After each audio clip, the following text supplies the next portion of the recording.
Do you ever feel a quiet hum beneath the surface of your everyday life? A longing for something more profound than the constant clamor for connection? Perhaps you've noticed a subtle shift within yourself, a burgeoning desire for a deeper internal harmony, even if it means stepping away from the familiar embrace of constant social validation. Many believe true fulfillment blossoms only amidst a bustling crowd, surrounded by unending chatter and endless obligations. Yet what if I told you that the most potent form of personal blossoming, the most authentic self-discovery, often begins in the serene, sometimes challenging, embrace of solitude? We're not talking about being lonely, but about a deliberate, conscious choice to cultivate an inner world so rich and resonant that external validation becomes a mere whisper against the roar of your own profound self-acceptance. This path, often misunderstood and sometimes feared, holds the key to an unshakable inner peace and a power that is truly your own. If this thought stirs something within you, a recognition of a nascent truth, then prepare to challenge everything you thought you knew about strength, independence, and the remarkable journey of becoming truly, profoundly whole. And for those ready to embark on this transformative journey with practical tools and deeper insights, I invite you to click the link in the pinned comment below this video. You'll find exclusive resources designed to guide you through the process of cultivating your inner sanctuary and embracing the power of conscious self-discovery, allowing you to build resilience from within and navigate the world with a newfound sense of centeredness. We are consistently fed narratives from a young age that suggest a woman's value is intrinsically tied to her relational status, her role as a partner, a mother, a friend, a perpetually nurturing presence in the lives of others. This societal script often dictates that to be truly happy, truly complete, a woman must be surrounded, engaged, and endlessly available, creating a subtle, almost invisible, pressure to constantly perform a role rather than simply exist. Think of the societal expectation for a woman in her late 20s, perhaps a brilliant quantum physicist, to explain why she isn't yet married or why her social calendar isn't perpetually overflowing. The unspoken implication is often that something is missing, that a solitary existence signals a deficit rather than a deliberate, empowered choice. This relentless external expectation leads many to become emotional chameleons, constantly adapting their light to avoid the piercing gaze of judgment, tirelessly striving to fit into molds that suffocate their genuine essence. Carl Jung, a profound explorer of the human psyche, recognized this societal conditioning and the profound internal conflict it engenders. He posited that the shoe that fits one person pinches another. There is no recipe for living that suits all cases. This powerful insight challenges the very notion that a single path to fulfillment exists, particularly for women who feel an innate pull towards a different kind of life, one that prioritizes internal alignment over external affirmation. The truth is, the more you bend to accommodate every external demand, every unspoken expectation, the more you fracture your own authentic self, dispersing your vital energy into 1,000 different directions until you feel utterly depleted, a mere echo of the vibrant individual you were meant to be. This isn't about being cold or indifferent. It's about reclaiming your intrinsic sovereignty, understanding that your worth is not a collective agreement, but an inherent, unassailable truth that resides solely within you, radiating from your core regardless of external circumstances. The constant need to be liked, to be understood by everyone, to be perceived as perpetually pleasant and agreeable, is a formidable cage.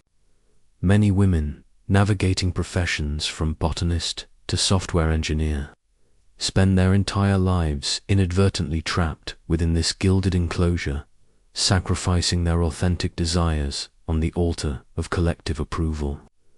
They might find themselves saying yes to invitations they dread, listening patiently to complaints that drain them, and offering solace to individuals who rarely, if ever, reciprocate genuine care. This isn't weakness. It's the insidious conditioning that teaches women to derive their sense of value from their utility to others, a silent agreement that often goes unacknowledged.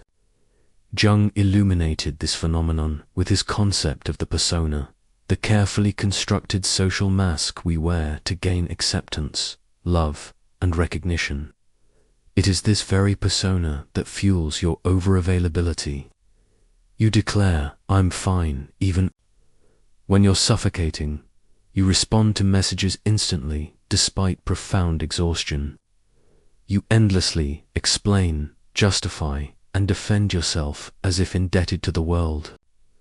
But the more you position yourself as the centerpiece of others' narratives, the more you vanish from your own being.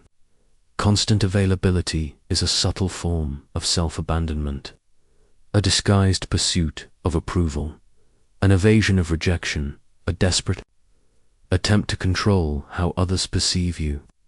But this control exacts a steep price: your tranquility, your finite vital energy, scattered indiscriminately. Those who demand your constant availability don't truly desire you.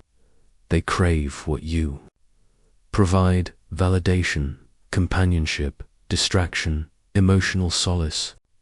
When you shift, when you establish a boundary, when you refuse to react, these same individuals become irate, leveling accusations, labeling you weird. It's not because you've changed, but because you've ceased being their convenient utility. And here's the most bitter pill: the more available you are, the less value others assign to you, for what is overly abundant becomes emotionally worthless. No one respects what they haven't had to earn. No one cherishes what is perpetually present. So, pause and reflect: who genuinely merits your time, your attention, your presence, your attentive ear? Or, perhaps more profoundly, who deserves your absence? Before you answer, we must grasp a fundamental truth. Why do we react so intensely? Why do we surrender so effortlessly? What propels this almost automatic urge to respond, justify, and please? The answer lies in what Jung termed psychic energy, a topic we will delve into. Your energy is your most precious asset, and if you fail to safeguard it, others will inevitably exploit it against you. Carl Jung did not perceive the human psyche as a mere automatic mechanism that reacts to stimuli without repercussions. For him, our mind functions as an intricate energy system, where every thought, emotion, and action consumes a portion of that energy. The crucial question is, are you consciously directing where your energy flows, or are you permitting the world to decide for you? Each time you react impulsively, you squander psychic energy. When you vehemently defend yourself against a criticism that merited no attention, when you engage in a provocation merely to prove a point, when you become entangled in futile disputes, when you tirelessly strive to please those who don't value you, you are dissipating your inner strength on endeavors that offer no nourishment. Jung unequivocally stated that which you resist persists. The more you react, the more inextricably bound you become. Individuals who live in a state of emotional exhaustion are not weak. They are simply misdirected, and what befalls someone perpetually drained? They become vulnerable. When you are vulnerable, you become easy prey for manipulative, opportunistic, and emotionally demanding individuals. They intuitively sense your inability to guard your energy, your tendency to react to everything, your perpetual desire to fix the world, and they shamelessly exploit it. Jung maintained that a healthy psyche is one that adeptly conserves energy within its system. This translates to the ability to decline without guilt, to embrace silence without feeling cowardly, to observe judiciously before acting. True power resides not in reaction, but in the conscious choice of when and how to act, a capability only attainable when you possess sufficient self-awareness to recognize your own impulses. How many sleepless nights have you endured over an unresolved conversation? How many hours have you spent ruminating on what you should have said, or obsessing over why someone treated you poorly? This is energy draining away without recompense. You are sustaining specters that should have long since dissipated, fueling dynamics that persist solely because of your insistence on engagement. Psychic energy is akin to a force field. When meticulously guarded, it cultivates presence. You enter a room and command respect without uttering a single word. Conversely, when carelessly managed, you become invisible, reactive, fragile, and the world offers no leniency to those who easily capitulate. Therefore, begin to observe your own triggers. What causes you to react automatically? What causes you to lose your equilibrium? These are precisely the points where your energy dissipates, and these are the areas requiring your attention. To become cold or indifferent, but to become discerning, to become sovereign over your own being. And here emerges one of Jung's most profound revelations. When you conserve your energy, you dismantle the projections others cast upon you, and this creates considerable discomfort. For now, we venture into the murky terrain of silent manipulation, observing how your conserved energy disrupts the established patterns. In the next segment, we will uncover how opportunistic individuals feed off your energy, and why your unavailability completely disarms these insidious games. Prepare yourself to gaze directly into the eyes of those who have perpetually drained you, often without your awareness. You may believe you are in control, that your reactions are conscious choices, but the truth is far more unsettling.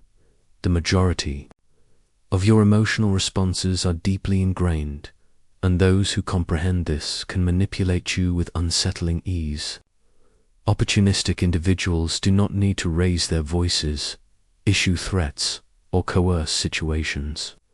They merely need to trigger the emotional buttons you've inadvertently left exposed, and you, predictably, react. Carl Jung termed this projection the psychological mechanism through which individuals externalize onto others what they cannot acknowledge within themselves. Yet, there's another facet to this phenomenon that often goes unnoticed, while others project onto you. You simultaneously become the receptacle for these images, and the more emotionally available you are, the more you transform into a blank canvas for these projections.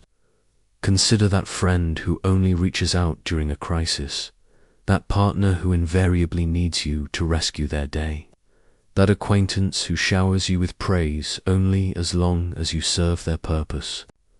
None of this is coincidental. They are not genuinely engaging with you. They are engaging with the idea of you, with the role you willingly assume. And why do you agree to this? Because you harbor a profound fear of disappointing, a dread of not being loved, a terror of abandonment.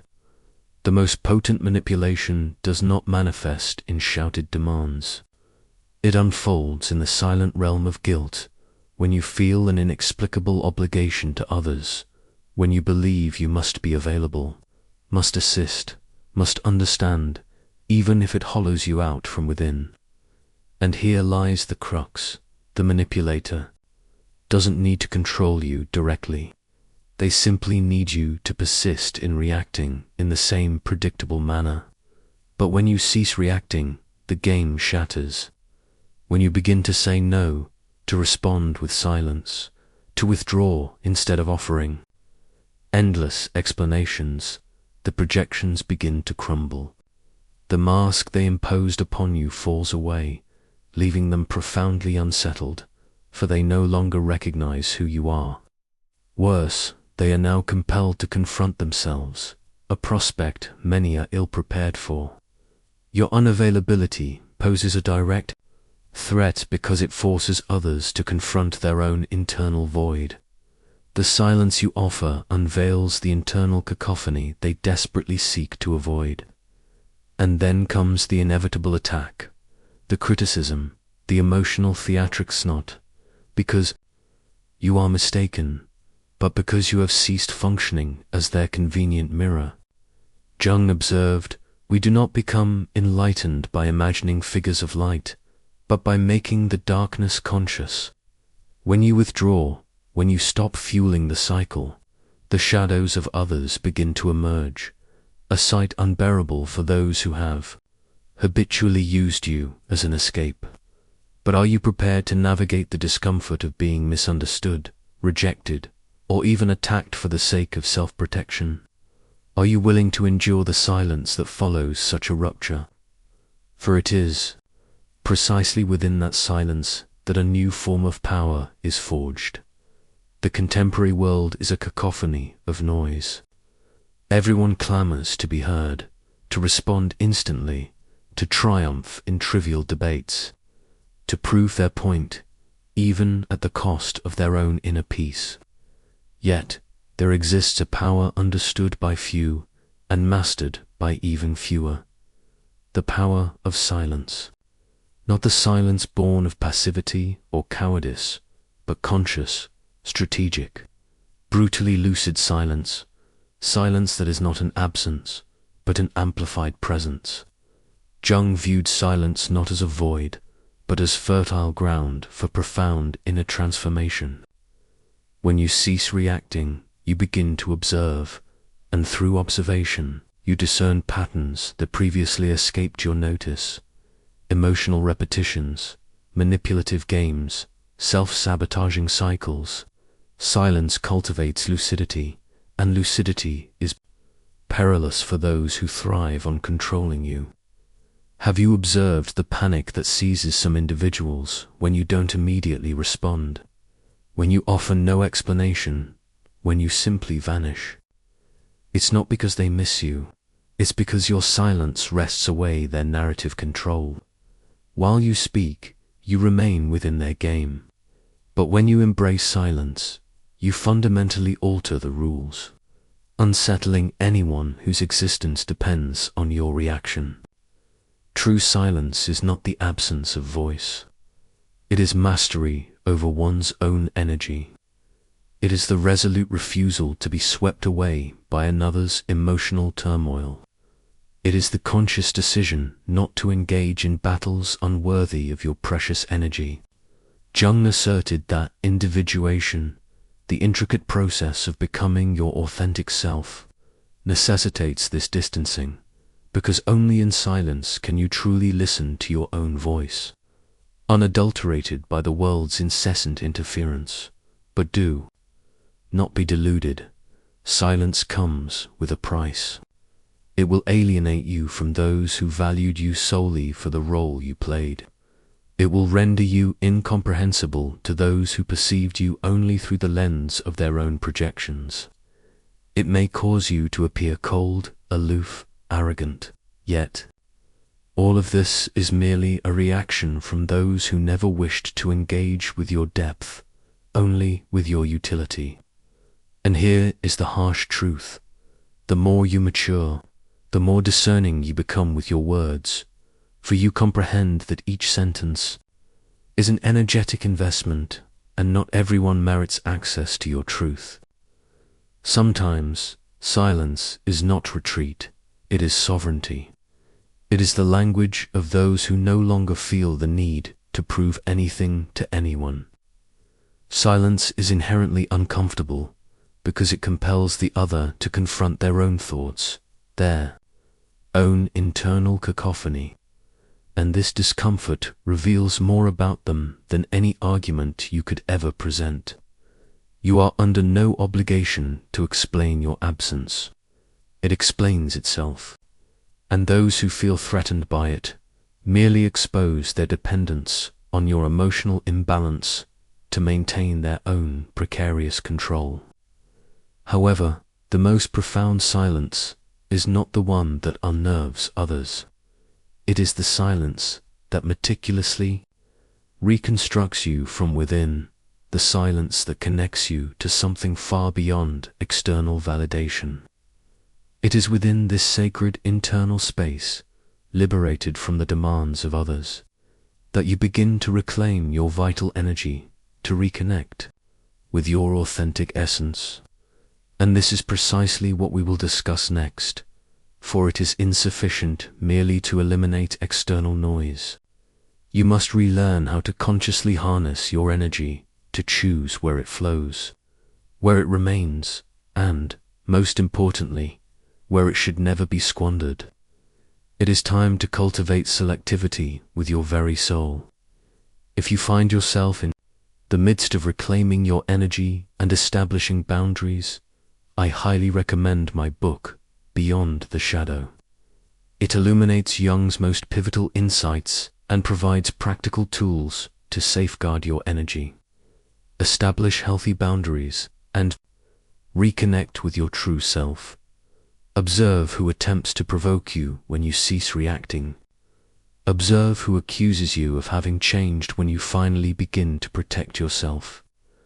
These are not indicators that you are in error. They are irrefutable proof that you have begun to liberate yourself.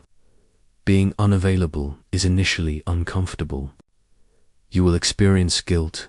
You will fear being selfish. You will hear accusations of being too harsh. But this is an inherent part of the deconstruction process. You have spent your entire existence conditioned to prioritize others.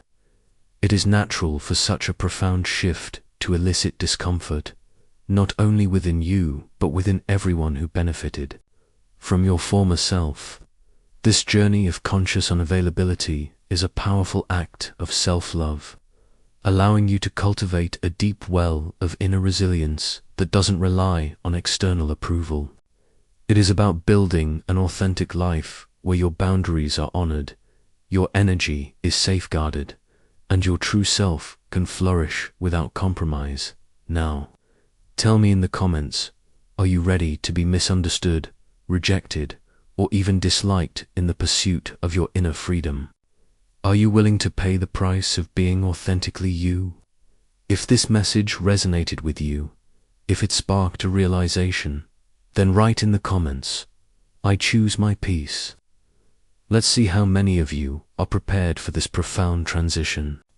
And remember, keep watching the next video. It holds significance far beyond what you might imagine. See you there.